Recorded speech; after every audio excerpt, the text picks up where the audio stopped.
Have you ever had a vivid memory of something that you're absolutely sure happened, but when you try to explain it to someone else, they give you a confused look because it never happened? You might have just experienced what's called the Mandela effect.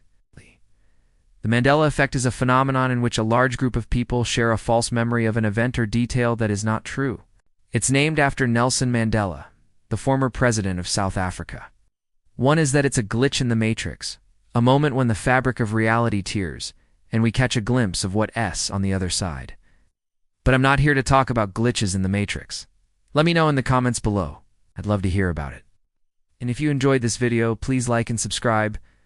Thanks for watching. See you next time. I'm here to talk about how the Mandela effect can affect your life. There was a time when many people believed he died in prison in the 1980s, even though he was actually released in 1990 and lived until 2013. Now, there are a few theories out there as to why the Mandela effect happens. You see, we all have biases, and those biases shape the way we remember things. For example, if you're a fan of a certain band, you might be biased towards remembering the name of one of their songs as being a certain way. And if you're trying to recall a song title that starts with the same 4 letters, your mind might fill in the blank with the name of that song you already know, even if the song doesn't actually exist. This is called the availability heuristic, and it's one of the ways that the Mandela effect can occur. Another way that the Mandela effect can happen is through something called the misinformation effect. This is when we remember things that aren't true because we've been misinformed. We should be aware of our own biases, and we should be aware of the fact that we can be misinformed.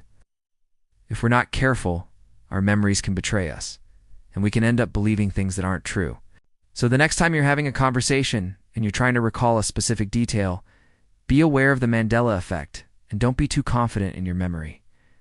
It might be right, but it might also be leading you astray. For example, if you were told that Abraham Lincoln was the first president of the United States, you might believe that even though it's not true, George Washington was the first president.